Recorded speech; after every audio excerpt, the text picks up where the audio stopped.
Party ने बहुत जिम्मेवारी दी, चाहे वो संगठन के नाते, चाहे वो सरकार के नाते, चाहे मैं विधायक नहीं बना, फिर मेरे को पार्टी ने टिकट दिया, मुझे विधायक बनाया। देखिए बहुत दिया। विश्वकर्मा स्किल यूनिवर्सिटी आप बहुत बड़ी आप अचीवमेंट मानते हैं अपनी। करण सिंह दलाल कहते हैं कि उससे नुकसान हुआ शहर इलाके को। इस स्किल डेवलपमेंट यूनिवर्सिटी से ज़्यादा नहीं तो मुझे जहाँ तक मेरे ध्यान है 400 से 450 से ज़्यादा कोर्स होंगे। हालांकि अभी यूनिवर्सिटी का पूर्ण निर्माण नहीं हुआ है। विपक्षी लोग आप पर आरोप लगाते हैं कि आपने झूठे मुकदमे बनवाए लोगों पर। वो कह रहे हैं सरकार में लग रहे हैं, रोज जीएसटी के छापे लगते हैं, विरोधियों के यहाँ छापे लगते हैं। देखिए मकबूल साहब, आप भी बहुत लंबे से बहुत पुराने बासिंदा पलवल के ही। पहले पिछली सरकारों में ये बदले की भावना से मुकदमा दर्ज होते थे। पहली सरकारों में एक दूसरे के नट बोल्ट कसे जाते थे। पलवल जिला तो था, लेकिन जिले के नाम पर पलवल में कोई विकास कार्य नहीं था। रोजगार और शिक्षा की बात आप कर रहे हैं। पिछली सरकार जब आपकी थी तो मुख्यमंत्री जी ने उद्घाटन किया था नर्सिंग कॉलेज का, आज तक शुरू नहीं हुआ। नाम लिया बड़ौली कॉलेज का, कॉलेज बन गया, भवन बन गए, स्टाफ तो है ही नहीं। मैं बता रहा हूँ,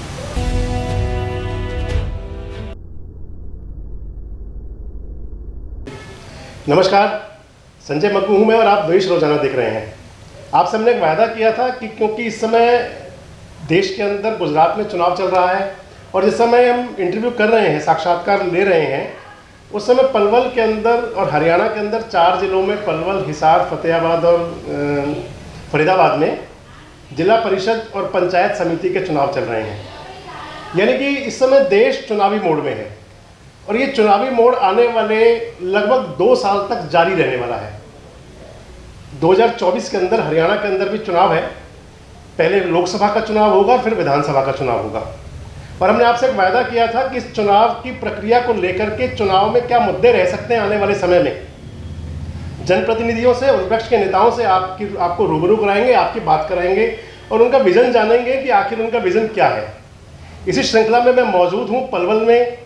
पलवल के विधायक हैं भारतीय जनता पार्टी के दीपक मंगला जी। मंगला जी, आपका स्वागत है हमारे कार्यक्रम में, हमारे चैनल में। नमस्कार जी, धन्यवाद। दीपक मंगला जी से जानेंगे। पहले आपको मैं दीपक मंगला जी का एक संक्षिप्त परिचय दे दूं, हालांकि आज किसी परिचय के मोहताज नहीं है।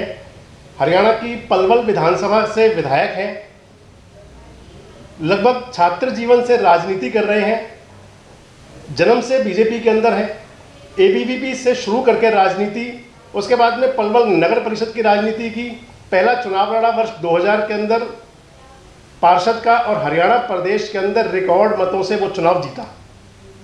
2014 में विधानसभा का चुनाव लड़ा, मान लें कि 14 साल बाद दूसरा चुनाव शुरू हुआ, थोड़े से अंतर से चुनाव हार गए और 2019 में बड़े अंतर से लगभग 29 हज़ार वोटों के अंतर से करण सिंह दलाल को चुनावी शिकस्त देकर विधायक बने।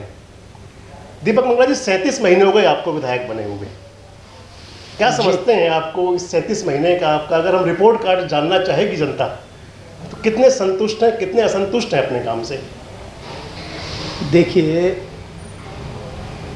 जब से मुझे यह दायित्व मिला है जी और हमारे हरियाणा प्रदेश की सरकार को बने हुए 8 साल पूरे हो चुके हैं, केंद्र की सरकार को बने हुए 8.5 साल पूरे हो चुके हैं लगभग 3 साल का समय मुझे विधायक बने भी हो गया। इससे पहले भी मैं आऊँगा उस पर, आप पहले विधायक वाली चर्चा करते हैं, मैं आऊँगा आपको इसके साथ साथ। तो मैं इस समय जो पलवल जिला तो था, लेकिन जिले के नाम पर पलवल में कोई विकास कार्य नहीं था जी। लेकिन जब से भारतीय जनता पार्टी की सरकार आई है प्रदेश के अंदर, देश के अंदर, उस समय से पलवल के अंदर विकास की दृष्टि से हम देखें तो बहुत रिकॉर्ड तोड़ विकास हुए। अगर ये आप बात कहेंगे कि आप कुछ ऐसे काम गिना सकते हैं जी, तो मैं उसमें आपको गिनाना चाहूँगा। देखिए, अगर मैं सड़कों की बात करूँ जी, चाहे वो केजीपी है, चाहे वो केएमपी है, ये कोई छोटे काम नहीं है जी। चाहे अब दिल्ली बड़ौदा रोड है, पलवल में रोड के माध्यम से अगर मैं बात करूं तो इतनी कनेक्टिविटी बनी है। आज पलवल कनेक्टिविटी के नाम पर देश में अव्वल स्थान आज पलवल ने कनेक्टिविटी के नाम पे लिया है। पलवल में जो एलिवेटेड फ्लाईओवर बना, इसने पलवल के स्वरूप को बदला है। अब कोई भी व्यक्ति आता है, पहले बड़ी दिक्कत होती थी, बड़ी जाम की समस्या रहती थी। बिल्कुल मानते हैं इस बात को।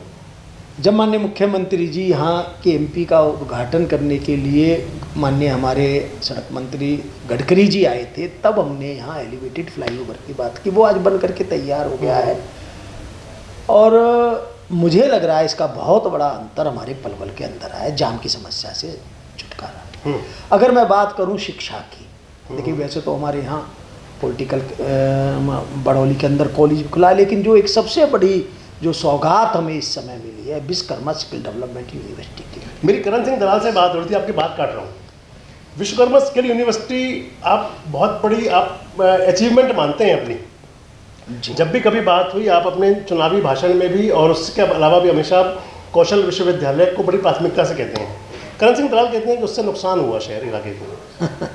देखिए, ये देश की पहली यूनिवर्सिटी है। वो कहते हैं YM से यूनिवर्सिटी आ रही थी, उसको आपने आने नहीं दिया। ये देश की पहली यूनिवर्सिटी है और ऐसी यूनिवर्सिटी है जहाँ बच्चों को स्किल के आधार पर शिक्षा दी जाती है। और जो सबसे बड़ी बात है, आज जिस तरीके से रोजगार की समस्या है, और हमारे पलवल के क्षेत्र में तो रोजगार की बड़ी भारी समस्या, बहुत बड़ी संख्या में हमारा युवा वर्ग रोजगार नहीं ले पाता क्योंकि यहाँ इंडस्ट्रीज एरिया भी नहीं है। लेकिन इस स्किल डेवलपमेंट यूनिवर्सिटी से ज़्यादा नहीं तो मुझे जहाँ तक मेरे ध्यान है 400 से 450 से ज़्यादा कोर्स होंगे। हालांकि अभी यूनिवर्सिटी का पूर्ण निर्माण नहीं हुआ है, लेकिन अभी भी कुछ कोर्स चालू हैं। जी मंगला जी, 4 साल हो गए यूनिवर्सिटी बने हुए लगभग। जी जी जी। कितने बच्चों को रोजगार मिला होगा? पहला सेशन तो 2 साल का होता है, तो 2 साल तो देखिए, मुझे अभी तक लगभग 2000 प्लस बच्चों को रोजगार मिला। लेकिन मैं इस यूनिवर्सिटी में केवल रोजगार की बात नहीं है, नौकरी की बात नहीं है, लेकिन इसी यूनिवर्सिटी के अंदर चाहे किसी को सरकारी नौकरी मिले, चाहे प्राइवेट नौकरी मिले, या चाहे खुद अपनी स्किल के आधार पर अपना खुद का रोजगार कर सके, जो बच्चा इस यूनिवर्सिटी में पढ़ेगा वो कम से भी कम इतनी उसकी आमदनी जरूर होगी वो अपने परिवार का लालन पोषण कर सके। और इसमें एक बात और है, ऐसे गरीब परिवार जिनके पास पढ़ाई के लिए अपने खर्च नहीं उठा सकता उनका परिवार, ऐसे बच्चों के लिए भी कोर्स है जो पढ़ाई के साथ साथ उनको 9,000 रुपये स्टाइफंड भी मिलेगा।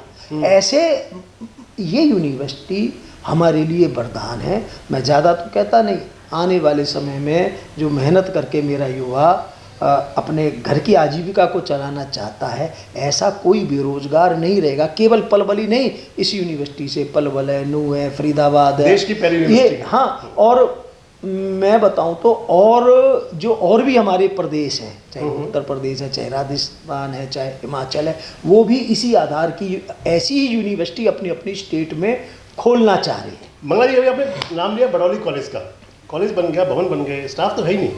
नहीं, ऐसा है जी, बीच में स्टाफ कई की कॉलेज दिक्कत है। में नहीं है। मैं बता रहा हूँ, कोरोना काल के समय दिक्कत आई थी, लेकिन आज वहाँ पूरा स्टाफ है।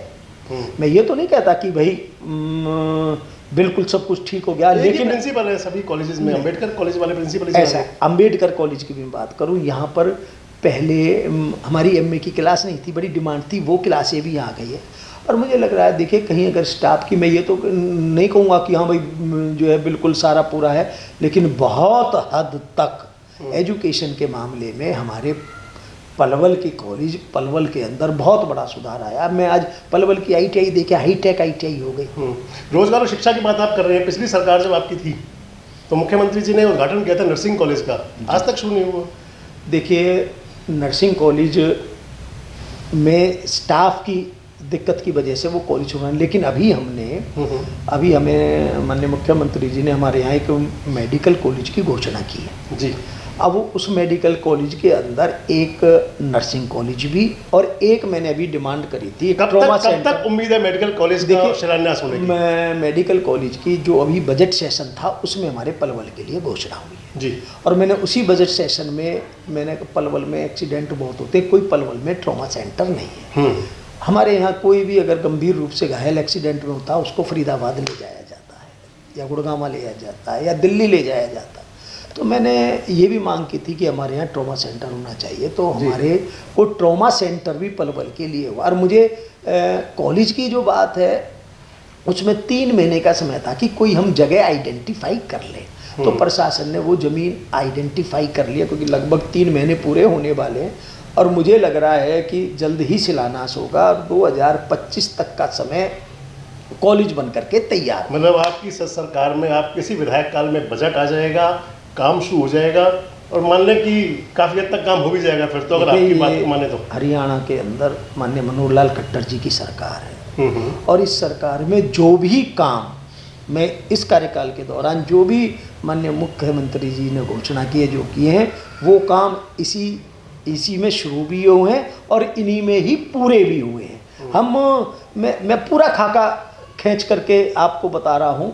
अगर मैं बात करूँ, हमारे यहाँ जिला तो बन गया, कोई स्टेडियम नहीं था, आज घुघेरा के अंदर हमारा स्टेडियम बन रहा है। कोई इंडोर स्टेडियम नहीं था, आज हमारा गवर्नमेंट स्कूल के अंदर इंडोर स्टेडियम 1200 की कैपेसिटी का आज हमारे यहाँ इंडोर स्टेडियम बन तैयार हो चुका है। तो पलवल शुगर मिल की गन्ने पिराई की क्षमता हमारे इस कार्यकाल में सीएम साहब ने घोषणा की, वो हमारी क्षमता बढ़ गई है।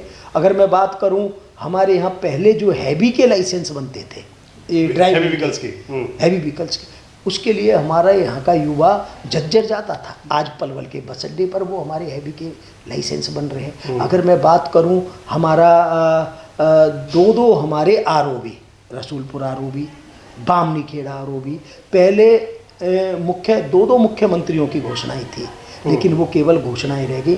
हमारे माननीय मुख्यमंत्री जी ने हमारे 2 आरओबी की घोषणाएं की और उनका काम शुरू हो गया और आज काम चालू है। बामनी खेड़े का तो शुरू भी हो गया, रसूलपुर का दिसंबर के अंत तक लगभग काम पूरा हो जाएगा। थोड़ा इसमें डिले जरूर हुआ, 3 साल लेट है वो। देखिए कोरोना के समय आए, देखिए सब आप अगर हम व्यवहारिक बात करें जी, सरकार ने घोषणा की, उसका पैसा दिया, कई दफ़े टेक्निकली दिक्कत आती है, कोरोना का समय रहा, उसमें बहुत काम हमारे बाधित हुए। जैसे अब है, अब एनजीटी की वजह से सारे निर्माण कार्य एनसीआर में रोक रखे। ऐसी दिक्कतों की वजह से अगर कहीं कोई काम रुकता है तो वो तो एक नेचुरल। रसूलपुर रोड वाला बामनी खेड़ा जो आपने आरओबी कहा, वो शहर की और देहात की एक कनेक्टिविटी का, उसे मील का पत्थर कह सकते हैं जी। बहुत बड़ी ज़रूरत है उसकी, मूलभूत बैसलात को जोड़ता है पलवल से। जी जी जी। तो उम्मीद है कि मान लें, वो बड़ी समस्या रही है, लोगों ने एजिटेशन भी किए हैं, तो अब आपकी तरफ से मान लें कि बहुत जल्दी वो बिल्कुल उसका काम चालू है। मैं डेली की वहाँ उसमें मैं पूरी डेली की जानकारी लेता हूँ, रिपोर्ट लेता हूँ, मेरा वहाँ जाना हो रहा है। जो दिक्कतें जो आती है हम उन दिक्कतों को दूर करते हैं। एक अभी और हमारी समस्या है, मुझे उस समस्या को भी कहने में, पलवल हमारा जाम की समस्या से बहुत हद तक ख़त्म की हमने जाम की समस्या। लेकिन अगर मैं बात करूं, जो हमारा अलीगढ़ रोड है वहाँ पर अभी जाम की स्थिति रहती है, लेकिन वो भी हमारे प्रदेश के मुख्यमंत्री माननीय मनोहर लाल खट्टर जी के आशीर्वाद से वहाँ हमारा एक इंटरचेंज पेलक गांव के अंदर वो हमारे माननीय गडकरी जी ने मंजूर कर दिया है। उसके लिए मैं भी, हमारे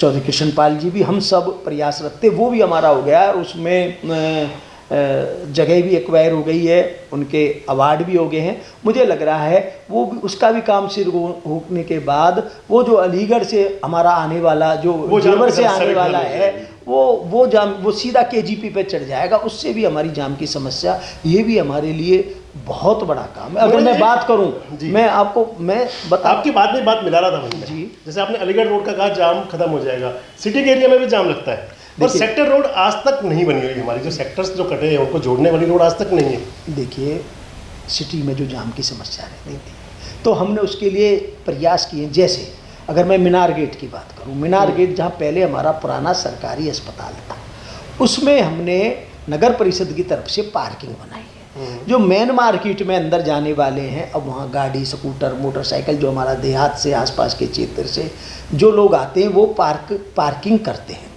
और अब नेशनल हाईवे पे बिल्कुल मुझे लगता नहीं जाम वाली स्थिति, और अंदर शहर के अंदर जैसे ये हमारी पार्किंग बनी है, उससे भी बड़ी हमें रियायत मिली है। लेकिन एक सेक्टर रोड बन जाएगा, जो सेक्टर कनेक्टिविटी रोड है। अभी अगर मैं बात करूं तो जो हमारे सेक्टर रोड की बात है, तो मैंने अभी ये सेक्टर रोड के लिए मैंने यहाँ पर अभी एक विधायकों की हमारी एक कमेटी होती है, मैंने उसमें इस विषय को रखा है जी। और मुझे उम्मीद है कि हम इसमें सेक्टर रोड हमारा कुछ कनेक्टिविटी हमने और भी इस जाम की समस्या को लेकर के हमने ख़त्म किए हैं। जैसे कि एक नाला हमारा नगला लक्की सिंह बाईपास से लेकर के वो नाला हमारी धर्मनगर के पीछे होता हुआ है ना, और भवन कुंड के पीछे होता है, ये माल गोदाम रोड पर आता है। माल गोदाम रोड से लेकर के वो सीधा हमारा रेलवे रोड पे कनेक्ट होता है। तो हम उस नाले को भी पक्का करा रहे हैं। और अगर आप देखेंगे माल गोदाम रोड से लेके और हमारा रेलवे रोड तक हमने वो नाला पक्का हो गया और वो रोड भी हमने चालू करा दी है। उससे भी काफ़ी हद तक हमारा जो लोड है उस छोटे वाहन जा सकते हैं। वो बहुत चौड़ा रोड तो नहीं है, लेकिन कार है, मोटरसाइकिल है, स्कूटर है, रिक्शा है, 3 व्हीलर है, 4 व्हीलर है, वो जाते। ऐसे ही हम माल गोदाम रोड से लेकर के नेशनल हाईवे तक उस नाले को भी पक्का, वो भी काम हमारा सुरा, उससे भी निश्चित तौर पर एक बहुत अच्छी कनेक्टिविटी हमारी बनेगी। ऐसे ही हमने जो हमारा ये हाउसिंग बोर्ड वाला नाला है, इसको हम पक्का होने का हमारा काम चल रहा है। लगभग 80% काम हमारा उसमें पूरा हो गया है। रुकावटें भी आई है, लेकिन हमने, क्योंकि वहाँ जेसीबी वगैरह नहीं जा सकती, बड़ा तंग एरिया है, हमने मैनुअल काम कराया है। और उसके साथ साथ भी हम उस रोड को डेवलप करेंगे। हालांकि रोड तो बहुत छोटी होगी, लेकिन ऐसे ही हम जहाँ भी जो हमें नज़र आ रहा है, ताकि, क्योंकि पलवल में धीरे धीरे जिस तरीके से पलवल का विकास हो रहा है, चाहे जिस तरीके से पलवल के अंदर कनेक्टिविटी बढ़ रही है, हमारा ये भी प्रयास है कि पलवल जाम से मुक्त रहे। उसके लिए बहुत बड़े स्तर पर हम उन प्रयासों को कर रहे हैं। और अभी और मैं एक बात करूँ आपसे, पलवल जिला तो बन गया, पलवल ही सारे हरियाणा में एक ऐसा जिला था जहाँ कोई नवोदय विद्यालय नहीं था। आज रसूलपुर के अंदर आप 30 एकड़ में नवोदय विद्यालय, बड़ा शानदार विद्यालय हमारा बन करके तैयार हो। एक बहुत बड़ी समस्या हमारे गुरवारी गांव में, हमारे ठंतरी गांव में यमुना को पार करके जाना पड़ता था। वहाँ हमने 2 पेंटून पुल हमारे माननीय मुख्यमंत्री मनोहर लाल खट्टर जी ने हमें दिए। दोनों पेंटून पुल बन करके हमारे तैयार। बड़ा आवागमन वहाँ से हमारे यमुना पार जाने के लिए हमें वो सुविधा हमें हमारे क्षेत्र वाले पत्थर उतरे होंगे, यहाँ तो नहीं ले आओगे उनको वापसी के। देखिए, तो मैं आपने ये ठीक बात कही।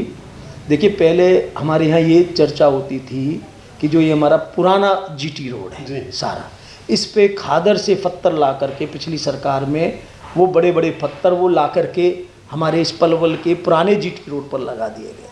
जब माननीय मुख्यमंत्री जी हमारे कहीं वो पत्थर वापस नहीं वो तो अब यहाँ रोड बन के हमारी तैयार हो गए। चलिए विधायक मंगला जी, आपकी पर्सनल बात पे आता हूँ जी, वापसी दोबारा आएंगे थोड़ी देर में। भी बहुत बड़े मार्जिन से आप विधायक बने थे।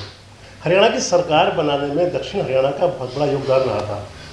2014 से 2019 में आप सत्ता की धुरी थे, मुख्यमंत्री जी के राजनीतिक सचिव थे, मंत्री नहीं बने, कहीं मन में शिकन आती नहीं क्या? देखिए, मेरे जैसे एक साधारण कार्यकर्ता हूँ, पार्टी ने बहुत जिम्मेवारी दी, चाहे वो संगठन के नाते, चाहे वो सरकार के नाते, चाहे मैं विधायक नहीं बना, फिर मेरे को पार्टी ने टिकट दिया, मुझे विधायक बनाया।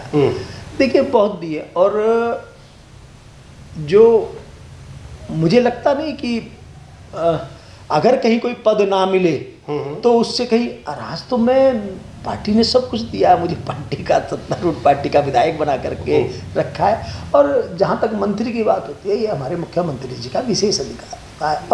और इसमें नहीं, जिस कार्यकर्ता का जहाँ लगता है उस कार्यकर्ता को उस तरीके की जिम्मेवारी मिलती है। अब अगर मैं कहूँ, जब मैं विधायक भी नहीं था उस समय भी मेरे को कहीं ना कहीं सरकार के अंदर काम सौंप रखा था। तो ये प्रक्रिया, इससे काम पर भी कोई प्रभाव नहीं पड़ता। इतना ज़रूर मैं कहना चाहूँगा, हमारे यहाँ विकास कार्य करवाने में हमने जब भी कोई विकास राशि हमने अपने माननीय मुख्यमंत्री से मांगी है, रिकॉर्ड तोड़ हमारे यहाँ पलवल के लिए, विकास के लिए राशि माननीय हमको एक बार उनको कहना होता है। तो अभी अमृत योजना के तहत हमारे यहाँ काम कर रहे हैं, 200 करोड़ रुपए की लागत से हमारे यहाँ काम हो रहे हैं। वापसी आऊँगा उस पर भी। आप मुख्यमंत्री जी के राजनीतिक सचिव रहे हैं, बहुत पास से देखा होगा उनको। पिछले दिनों से सीएमओ के अंदर बहुत चेंज आ रहे हैं। पहले न्यू दफ्तार गए, उसमें चर्चा हुई, भूपेश्वर दयाल जी को उठाया गया, अब अजय गौड़ को हटा दिया गया है, भारती जी को लाया गया है।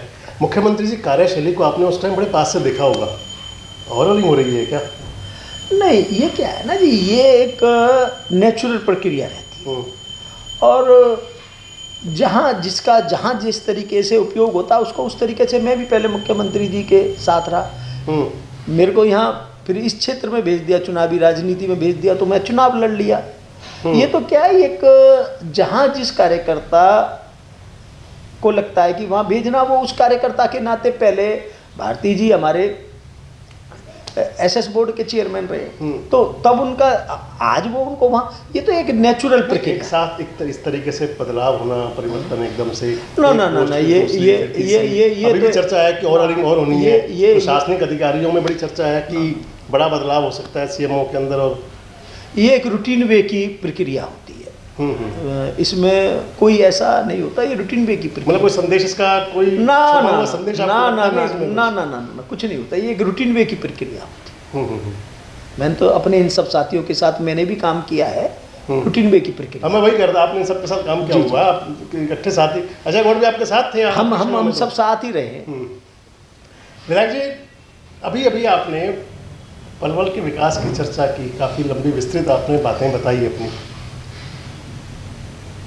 इसके बावजूद पलवल नगर परिषद का चुनाव हुआ, आपने खुद बताया कि 2019 में 17,000 वोटों से चुनाव जीते थे आप।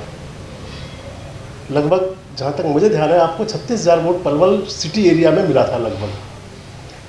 अब वो वोट घट गया, 23,000 रह गया लगभग मिलने का, और चुनाव का जो जीत का मार्जिन था वो लगभग बड़ी मुश्किल से चुनाव निकला, 2,200 रह गया। क्या लोगों तक अपनी बात नहीं पहुंचा पाए, विकास वाली बात नहीं पहुंचा पाए, या कहीं प्रभाव घट रहा है, ये कहीं खिसक रही है जनाधार? क्या कारण रहा, क्या मानते हैं? देखिए मब्बू जी, लोकसभा का चुनाव होता है वो एक और होता है जी, विधानसभा का चुनाव होता है वो एक और होता है, नगर परिषद का चुनाव, नगर पार्षद का चुनाव होता है वो एक अलग होता है। जब मैं विधानसभा का चुनाव लड़ा, जब उसमें देखिए लोकसभा का होता है उसमें और मार्जिन की बात होती है, जब विधानसभा का होता है उसमें अलग मार्जिन होता है। जब नगर परिषद का चुनाव होता है, तो जब नगर परिषद के चुनाव में मेरे ख्याल से 15-16 तो कैंडिडेट थे, और ये चुनाव क्षेत्रीय उसके आधार पर भी होता लोकल मुद्दों फिर भी हमारी लगभग 2900 वोटों से बहुत बड़ी जीत हमारी नगर परिषद के अंदर भारतीय जनता पार्टी के प्रत्याशी की हुई। और जब ये वोट होती हैं तो कई दफ़े ये वोट कई सामाजिक दायरों में भी सिमट करके रह जाता है। अब कोई कैंडिडेट है, इतने कैंडिडेट है, किसी ने 2000 वोट लिया, किसी ने 3000 वोट लिया, किसी ने 2500, तो ये वाला चुनाव आप देखेंगे हर जगह ही कम अंतर से होता। अगर हम सारे हरियाणा नहीं सारे देश भर में भी देखेंगे तो ये चुनाव इस बात से आकलन नहीं, आकलन इस बात से होना चाहिए कि भारतीय जनता पार्टी की सरकार को बने हुए आज 8 साल पूरे होने को आ रहे हैं। लगभग 6 महीने पहले हमारा ये चुनाव हुआ, 5 या 6 महीने पहले,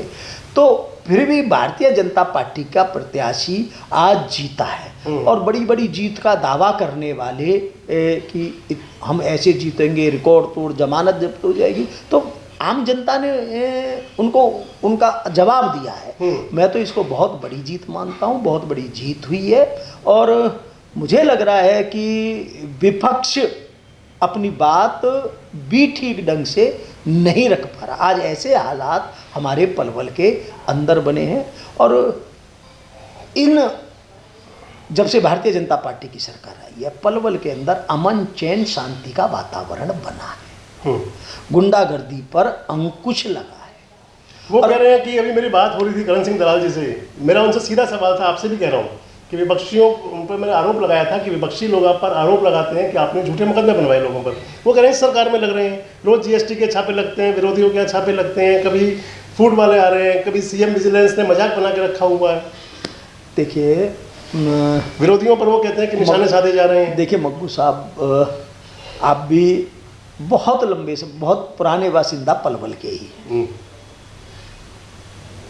पर मैं एक बात कहना चाहूँगा, इन 8 सालों के अंदर पलवल के अंदर कोई व्यक्ति कहीं किसी के खिलाफ झूठा मुकदमा दर्ज हुआ हो। पहले तो जो हमारा सरकारी अस्पताल है, इसमें यहाँ इलाज नहीं होता था, यहाँ पर केवल या तो कोई एक्सीडेंट का केस जाता था या कोई लड़ाई झगड़े के लिए झूठे सच्चे मुकदमे बनते थे। आज उन पर अंकुश लगा है। आज पलवल के सरकारी अस्पताल में 2 से 2,500 की ओपीडी है, 65-70 डॉक्टर आज काम कर रहे हैं। पहले पिछली सरकारों में ये बदले की भावना से मुकदमा दर्ज होते थे, पहली सरकारों में एक दूसरे के नट बोल्ट कसे जाते थे। जो हमारे भारतीय जनता पार्टी की सरकार, माननीय मुख्यमंत्री मनोहर लाल खट्टर जी की सरकार में सारे प्रदेश के अंदर आज इस तरीके के वातावरण से निजात पाई है। और ये छोटी बात नहीं, ये बहुत बड़ी बात, और पलवल के लिए तो ये बहुत बड़ी बात हुई है। आज सब अमन चैन शांति से रह रहे, कहीं भी कोई ऐसा नहीं है। आज जो शांति से रहना चाहते हैं उनमें भारतीय जनता पार्टी के प्रति, सरकार के प्रति, माननीय मुख्यमंत्री के प्रति आज विश्वास बढ़ा है। ये बहुत बड़ी उपलब्धि मैं अपने इन कार्यकाल की मानता। करण सिंह दलाल एक नई भूमिका की तैयारी में है जी। लोकसभा का चुनाव लड़ने की बात कर रहे थे, तो आपका भी मूड तो नहीं है कहीं आगे वालों को कुछ देखने का, या अगर कोई पार्टी नई भूमिका देती है तो? देखिए, मैं एक भारतीय जनता पार्टी का एक साधारण कार्यकर्ता हूँ।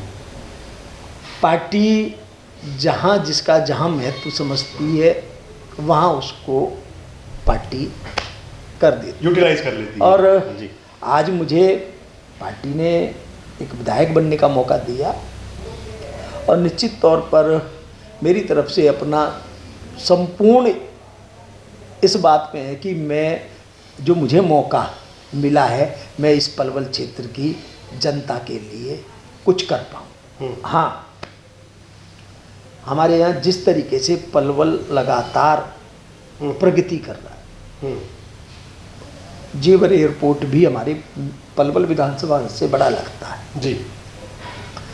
आज हमारे यहाँ एयरपोर्ट की बात आपने कर दी, वो कहते हैं मैं एयरपोर्ट ला रहा था पलवल में और आप लोगों ने वहाँ भेज दिया। देखिए, मैं ऐसा था कभी क्या? मैं हमारे माने यहाँ नेता रहे हैं, मैं कोई टिप्पणी ये तो नहीं करना चाहता। देखिए, करने को बहुत कुछ करना चाहता है, मेट्रो की बात भी कह रहे थे। मैं कहता हूँ करने को बहुत कुछ करना चाहता है आदमी, लेकिन जनता ये पूछती है कि उसने क्या रिजल्ट दिया।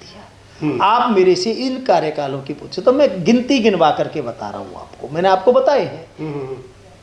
हम नवोदय विद्यालय लाए, हम कॉलेज लाए, हमने पेंटून पुल बनवाए, हमने एलिवेटेड फ्लाईओवर बनवाया, हमने यूनिवर्सिटी बनवाई, हमने यहाँ ITI की दशा को सुधारा, हमने KGP, KMP, मैंने बहुत पलवल की शुगर मिल की क्षमता बढ़ाई, हमने जो है अगर मैं बात करूं इंडोर स्टेडियम, जिला स्तरीय स्टेडियम है, और अगर मैं बात करूं तो पलवल जिला बन गया, लेकिन पलवल में कोई शहीदी स्मारक नहीं था। आज गवर्नमेंट स्कूल के अंदर शहीदी स्मारक बना हुआ है। हमारे यहाँ कोई ऐसा पौंड नहीं था जहाँ हमारे पूर्वांचल भाई जाकर के छठ मैया का पूजन करें। आज 2 एकड़ में जाकर के देखिए, माननीय मुख्यमंत्री जी ने घोषणा की, छठ मैया का पौंड बन करके तैयार हो गया। मैं जो बातें मैं गिनवा रहा हूँ, और आप पूछिए कि भाई कि देखिए मैं ये करना चाहता था, मैं नहीं कर पाया, ये उपलब्धि नहीं होती। उपलब्धि ये होती है कि भाई हम इस चीज़ को यहाँ तक रिजल्ट तक लेकर के आए। अभी मैं उसी बात पर आ रहा हूँ। अभी तो मैंने जो काम हमने करवाए हैं, जो हमारे काम चल रहे हैं, मैंने उन बातों को मैं गिना रहा था। बहुत काम रह भी गए, अगर मैं उन्हीं को ही गिनवाऊंगा तो बहुत लंबा समय लगेगा। लेकिन जिस तरीके से पलवल में कनेक्टिविटी बढ़ी है, तो मैंने अभी विधानसभा सत्र के अंदर बजट सेशन में मैंने ये सवाल माननीय मुख्यमंत्री जी से उठाया था कि हमारे पलवल में भी एक कोई IMT होनी चाहिए, क्योंकि हमारा पलवल सोनीपत रेल कॉरिडोर जो बनने जा रहा है, हमारा KGP KMP बन गया, दिल्ली बड़ौदा रोड बन करके तैयार होकर के शुरू होने वाला है, और एयर की भी जेवर एयरपोर्ट का काम चल रहा है। इसके बाद हमारी हवाई, रेल मार्ग, सड़क मार्ग सभी से कनेक्टिविटी पलवल की बढ़ रही है। कनेक्टिविटी बढ़ने के कारण कोई IMT होनी चाहिए जी। मैंने उठाया तो माननीय मुख्यमंत्री जी ने इसी बजट सेशन सत्र में 1210 एकड़ जमीन में KMP के साथ साथ 5 औद्योगिक नगर बसाने की घोषणा की। ये एक छोटी बात नहीं है, बहुत बड़ी बात है। एक हमारे यहाँ मैंने जैसे बताया कि मेडिकल कॉलेज और हमारी एक ट्रॉमा सेंटर की, अगर मैंने फिर ये जिस तरीके से हमारी कनेक्टिविटी बनी है, तो मेरा ये है कि क्योंकि बल्लमगढ़ तक मेट्रो आ गई, आगे मेरा भी ये प्रयास है कि पलवल तक भी मेट्रो आए, जिस तरीके से कनेक्टिविटी बढ़ रही है। पलवल के लोग सोच सकते हैं मैंने कि आने वाले जो अगला विधानसभा चुनाव होगा वो मेट्रो के मुद्दे पे होगा। नहीं, मैं बताऊं जी। जब माननीय मुख्यमंत्री जी पलवल आए थे, पलवल में जब उनकी रैली हमने की थी, तब मैंने मेट्रो वाली मुद्दे को रखा था। लेकिन जब मेट्रो आती है तो वो कहीं ना कोई कुछ फिजिबिलिटी होती है, तो वो फिजिबिलिटी नहीं बन पाई। अच्छा। बीच में क्योंकि आवागमन के लिए कुछ जनसंख्या के हिसाब की फिजिबिलिटी होती है। हम बेमतलब की बात करें और रिजल्ट नहीं निकाल पाए तो अब हम ये देखते हैं कि यहाँ मेरा भी ये सपन नहीं, मेरी पुरजोर कोशिश ये है कि पलवल में भी मेट्रो आए, क्योंकि बहुत बड़ी संख्या में हमारे यहाँ के नौकरी करने के लिए पलवल, ओडल, हतीन, हसनपुर, पनान, नगवा के लोग रेल माध्यम से दिल्ली, फरीदाबाद जाते हैं और इस कनेक्टिविटी को होने से बहुत बड़ा फायदा हमारे क्षेत्र के लोगों को होगा। ये मेरी आने वाले समय के लिए मेरी ये प्राथमिकता रहेगी कि हमारे यहाँ पर मेट्रो आए। जी विधायक जी, एक शब्द में या एक लाइन में अब तक के अपने कार्य से जो संतुष्ट हैं, जो आप बता रहे हैं बहुत सारे काम हुए, कितने % मार्क हैं? 100 में से कितने नंबर? देखिए, अभी मेरा जो ज़्यादा फोकस है वो इस बात पर है, जो हमने काम शुरू कराए हैं और जो काम हमारे कोरोना की वजह से जिन कामों में रुकावट आई है, पहले हम उन कामों को कंप्लीट पूरा कराएं जी। और जो हमारे नए काम, जो जैसे हमारा मेडिकल कॉलेज है, जैसे कि हमने जो हमारा फाटक पार का एरिया है, फाटक पार के एरिए में क्रॉस करके लीगल तरीके से बहुत बड़ी संख्या हमारे फाटक पार रहती है। तो मैंने 2 जो है उसमें जो हमारे फ्लाईओवर बने हैं उनमें हमने ताकि आसानी से आ सकें, हमने वो सीढ़ियाँ, एक हमने हलालपुर के अंदर, एक हमने किटवाड़ी के अंदर, बड़ी मांग थी उनकी, तो मैंने वो पास करा दी हैं।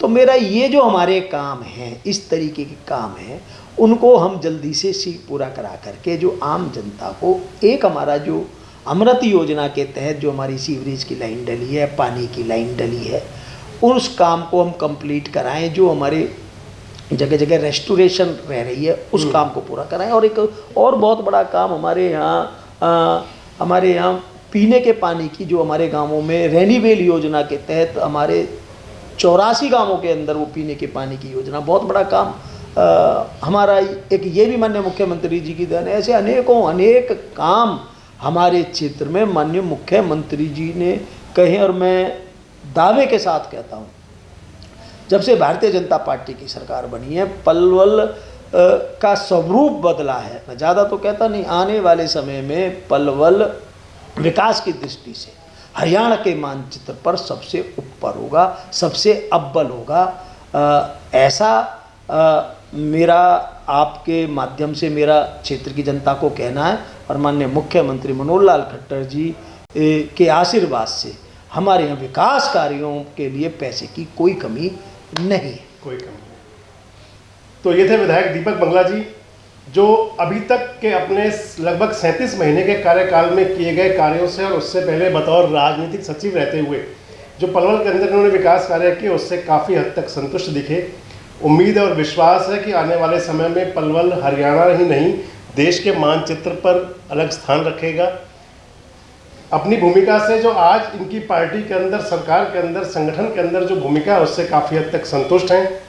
बड़े स्पष्ट कहते हैं कि पार्टी जहां इस्तेमाल करना चाहे, जहां यूटिलाइज करना चाहे, उसके लिए तत्पर है, तैयार है हमेशा।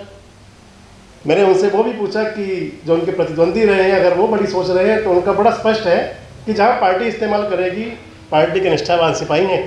तो ये थे विधायक दीपक मंगला, जिन्होंने बड़े बेबाक तरीके से हमारी बातों के जवाब दिए और अपनी बात आपके समक्ष रखी।